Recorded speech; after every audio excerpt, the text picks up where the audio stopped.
হযরত ইব্রাহিম আলাইহিস সালামের বাল্যজীবন বেশ চ্যালেঞ্জিং ছিল। তিনি এমন এক সময়ে জন্মেছিলেন যখন তার সম্প্রদায়ের সবাই মূর্তি পূজা করত, এমনকি তার বাবাও নিজেও মূর্তি বানাতেন। ছোটবেলা থেকেই তিনি এই মূর্তি পূজার বিষয়ে সন্দেহপ্রবণ ছিলেন। তিনি ভাবতেন যে এই জড়বস্তুগুলো কিভাবে তাদের প্রার্থনা শুনতে পারে।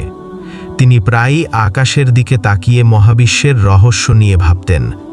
তার ছোট্ট মনে সবসময় এই প্রশ্ন ঘুরপাক খেত যে আসল সৃষ্টিকর্তা কে।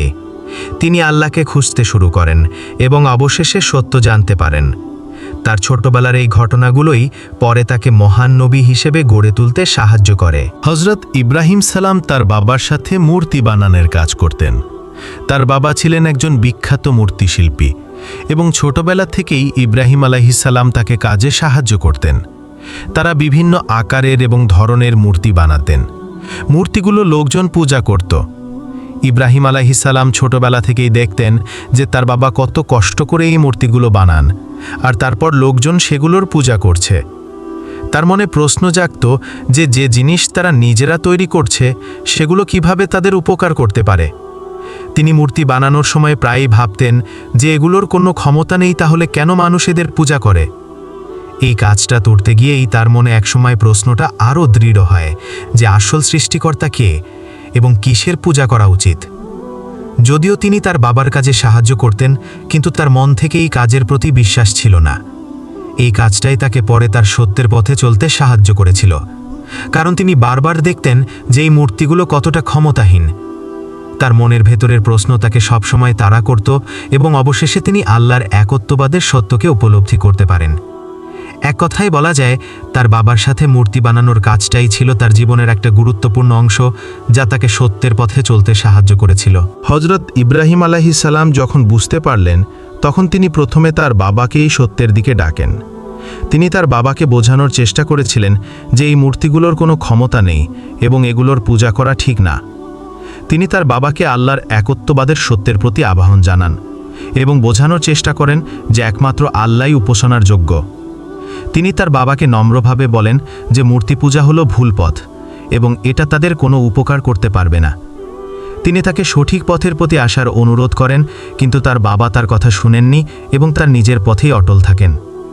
ইব্রাহিম আলাইহিস সালামের এই চেষ্টা থেকে বোঝা যায় যে তিনি তার পরিবারের সদস্যদের কতটা ভালোবাসতেন এবং তাদের সঠিক পথে আনতে কতটা চেয়েছিলেন। পরিবার এবং মহল্লার লোকদের আল্লাহর একত্ববাদের দিকে দাওয়াত দিয়েছিলেন। তিনি তাদের মূর্তি পূজা ছেড়ে সঠিক পথের আহ্বান জানান। তিনি তাদের বোঝানোর চেষ্টা করেছিলেন যে এই মূর্তিগুলো কোনো ক্ষমতা রাখে না এবং একমাত্র আল্লাহই ইবাদতের যোগ্য। তিনি তাদের আল্লাহর নির্দেশ মেনে চলার পরামর্শ দেন এবং তাদেরকে সঠিক পথে আসার গুরুত্ব সম্পর্কে বোঝান। একদিন হযরত ইব্রাহিম আলাইহিস সালাম যখন দেখলেন যে তার লোকেরা মূর্তি পূজা করছে, তখন তিনি তাদেরকে সঠিক পথ দেখানোর জন্য পরিকল্পনা করলেন। তিনি তাদের ভুল প্রমাণ করার জন্য সুযোগ বুঝে মন্দিরে যান। খুব চতুরতার সাথে মূর্তিগুলো ভেঙেছিলেন। তিনি জানতেন যে তার গোত্রের লোকেরা মূর্তি পূজা করে। তিনি সবচেয়ে বড় মূর্তিটা অক্ষত রেখে বাকি সবগুলো ভেঙেছিলেন এবং মূর্তি ভাঙার অস্ত্রটার হাতে রেখে পরে যান। যখন লোকেরা ফিরে এসে দেখে যে মূর্তিগুলো ভেঙে গেছে, তারা অবাক হয় এবং ইব্রাহিম আলাইহিস সালামকে জিজ্ঞাসা করে এটা কে করেছে। তখন তিনি উত্তরে বলেছিলেন যে সবচেয়ে বড় মূর্তিটা ভেঙেছে। তিনি কথা বলেছিলেন যাতে লোকেরা নিজেদের ভুল বুঝতে পারে এবং ভাবে যে যখন ওদের দেবতারাই রক্ষা করতে পারে না, তারা কিভাবে মানুষের কোনো সাহায্য করবে। এর মাধ্যমে তিনি তাদের ভ্রান্ত বিশ্বাসকে নাড়িয়ে দিতে চেয়েছিলেন এবং তাদের মধ্যে যুক্তির জন্ম দিতে চেয়েছিলেন।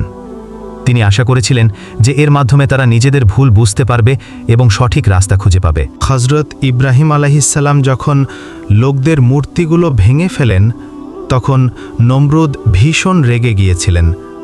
নমরুদ ছিলেন এক অহংকারী আর অত্যাচারী রাজা, যিনি নিজেকেই খোদা মনে করতেন।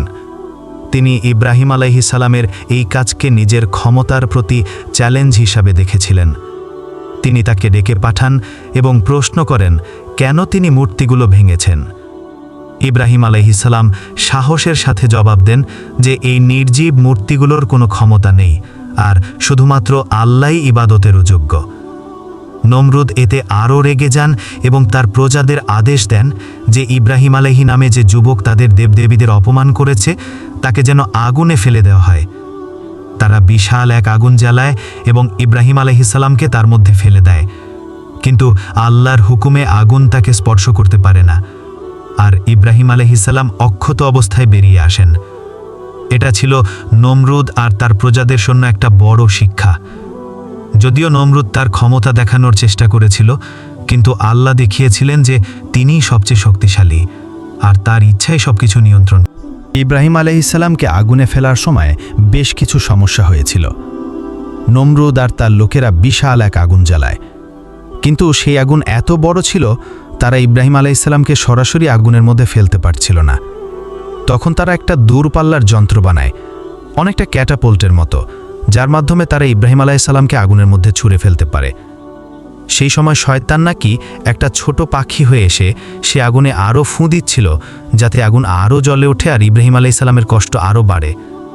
কিন্তু আল্লাহর হুকুমে আগুন ঠান্ডা হয়ে যায়, আর ইব্রাহিম আলাইহিসসালামের কোনো ক্ষতি হয়নি। আল্লাহ আগুনকে আদেশ দেন যেন সে ইব্রাহিম আলাইহিসসালামের জন্য ঠান্ডা হয়ে যায় আর শান্তি হয়। আগুন তখন ইব্রাহিম আলাইহিসসালামের জন্য একটা শীতল জায়গায় পরিণত হয়, আর তাকে একদম আরাম দেয়। এই ঘটনা থেকে আমরা অনেক কিছু শিখতে পারি। প্রথমত আমরা শিখতে পারি যে আল্লাহ সবচেয়ে শক্তিশালী। কোনো মানুষের ক্ষমতা বা শক্তি আল্লাহর শক্তির কাছে কিছুই না। দ্বিতীয়ত আমরা সাহসের গুরুত্ব শিখি। ইব্রাহিম আলাইহিসসালাম ভয় না পেয়ে আল্লাহর সাথে দাঁড়িয়েছিলেন আর সত্য কথা বলেছেন। তৃতীয়ত আমরা আল্লাহর প্রতি বিশ্বাস রাখতে শিখি। যদি আমরা আল্লাহর উপর ভরসা রাখি, তিনি আমাদেরকে যে কোনো বিপদ থেকে রক্ষা করবেন। আর শেষে আমরা শিখি যে আল্লাহর ইচ্ছাই সবচেয়ে বড় ইচ্ছা। আমাদের সবসময় তার উপর বিশ্বাস রাখতে হবে আর তার ইচ্ছার সামনে মাথা নত করতে হবে। এই গল্পটা আমাদেরকে মনে করিয়ে দেয় যে কোনো বিপদ আসলেও যদি আমরা আল্লাহর উপর বিশ্বাস রাখি, তাহলে আমরা সবকিছু মোকাবেলা করতে পারবো। আমাদের ভিডিওগুলো ভালো লাগলে সাবস্ক্রাইব, লাইক, কমেন্ট ও শেয়ার করতে ভুলবেন না।